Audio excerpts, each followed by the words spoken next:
Hi, Ben Crowley here with Bridget Freeman, one of our ambassadors. So today we're here at the Bulk Nutrients Gym and we're going to do a bit of a shoulder workout. Bridget, so it's the first time you've seen the gym? It is. I love the gym, especially the trampoline. I can't wait to get into that one. Well, it's good for staff. That's one of the benefits of working at Bulk Nutrients. So, yeah, great. So we're going to do a shoulder routine today because you mentioned it's a bit of a weakness for a lot of girls. Yeah, I find a lot of girls have smaller shoulders, and most girls want a smaller looking waist. So one of the ways we can achieve that is by getting some width through the shoulders and the upper back, and that'll make the waist look smaller. And also it's just cool to have some strong shoulders, nice and shapely. Okay, so Bridget, on the shoulders, do you have a set number of exercises that you like to do?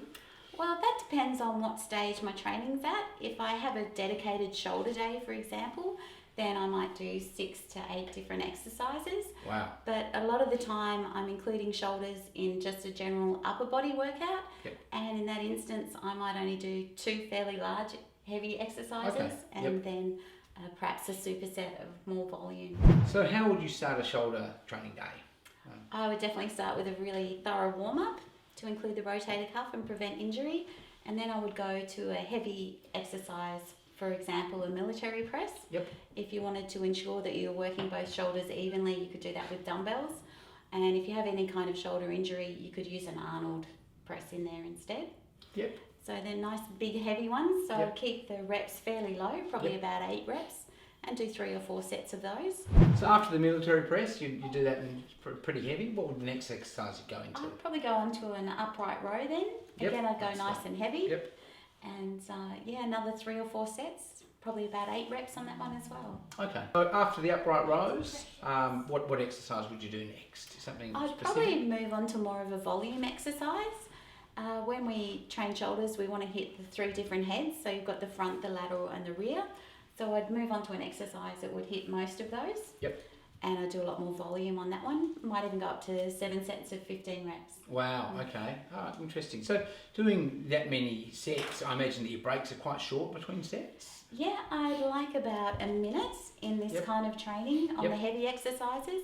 And on the volume sets, I'd probably only take 30 seconds. Okay.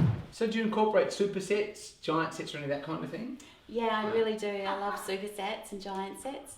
Keep those rests small and incorporate a lot of volume. Maybe hit the different heads of the shoulder, and really gets a good burning workout. Okay. Yeah, and that's the way you like to finish up a session generally? Yeah, I finish with those. So from what you're saying, most of the movements seem like they'll hit your sort of mid and maybe rear delt a bit. Is there a reason for that?